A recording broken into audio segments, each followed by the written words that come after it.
अस्सलाम वालेकुम, मेरा नाम फ़रहान ज़मान है और मैं पेशावर से बिलोंग करता हूँ। मैं प्रोफेशनल स्क्वॉश प्लेयर हूँ और करंटली मैं पाकिस्तान स्क्वॉश फेडरेशन को अपनी सर्विसेज भी दे रहा हूँ एज आ नेशनल कोच। नेशनल कोच के अलावा स्क्वॉश की प्रमोशन के लिए भी काम कर रहा हूँ पाकिस्तान में। मतलब कि मेरी कोशिश है कि स्क्वॉश ज़्यादा से ज़्यादा प्रमोट हो।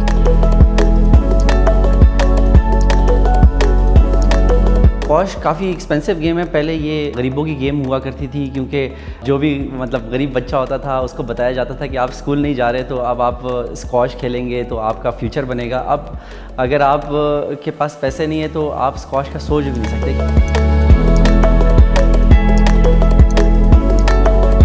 आप अपने बच्चे को 7 साल की उम्र से स्क्वॉश शुरू करवाते हैं तो ये आइडियल एज है, क्योंकि हम उस बच्चे को 3 साल में जो उसकी बेसिक्स हैं वो उसको सिखाते हैं और वो फिर अंडर 13 ब्रिटिश जूनियर, जो कि सबसे बड़ा इवेंट समझा जाता है, हम उसके लिए तैयारी उसको करवाते हैं।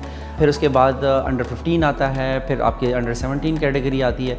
जो 13 जीतता है वो ऑब्वियसली मतलब फिर आगे जाके 19 तक अच्छा प्लेयर रहता है। और फिर इसके बाद सीनियर वाला पार्ट आ जाता है। सीनियर वाले पार्ट में आपको सबसे ज़्यादा मतलब स्पॉन्सरशिप की ज़रूरत होती है। पहले टिकट कोविड से पहले सस्ते होते थे, अब टिकट्स भी काफ़ी एक्सपेंसिव हो चुके हैं। हमें हर महीने में एक टूर्नामेंट खेलना होता है और अपनी रैंकिंग को मेंटेन रखना होता है। कुछ पॉइंट्स होते हैं जो आपको हर साल मतलब उसको आपने अवेल करने होते हैं। अगर आप अपने वो पॉइंट्स टूर्नामेंट्स नहीं खेलते हैं तो वो आपके कट डाउन होते हैं।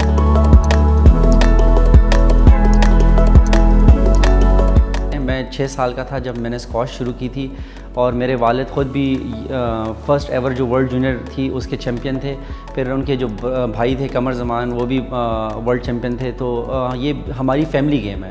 मेरी जर्नी कोई इतनी आसान नहीं थी, क्योंकि मेरे वालिद को बॉल्स ख़रीदने में काफ़ी मुश्किलात होती थी। तो वो अपने ही भाई से पूछ के कि हमने क्या किया था, तो उन्होंने कहा कि इसको हम बॉलों को सीख के खेले थे, तो आपने भी यही वाला फॉलो करना है। तो इस चीज़ को हमने मतलब नेगेटिव उसमें नहीं लिया, हमने वही पैटर्न फॉलो किया। मैं पहली दफ़ा ब्रिटिश जूनियर के लिए जाता हूँ अंडर 13 और मैं ब्रिटिश जूनियर जीतता हूँ। फिर उसके बाद मैं वर्ल्ड जूनियर के लिए सिलेक्ट होता हूँ स्विट्ज़रलैंड में।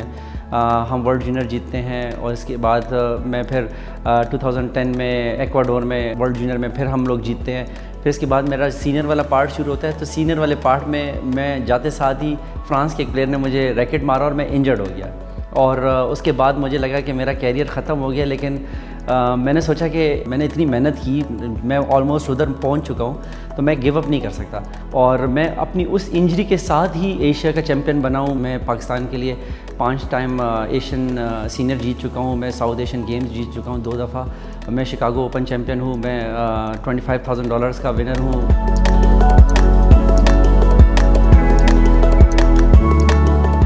मेरे 2 इवेंट्स ऐसे हैं जिसमें एक तो इंडिया में ही हो रहा था और मैं वर्ल्ड नंबर 9 के अगेंस्ट खेल रहा था। इंडिया का प्लेयर था और मैं वर्ल्ड नंबर 70 था। तो ये काफ़ी बड़ा डिफरेंस है रैंकिंग में।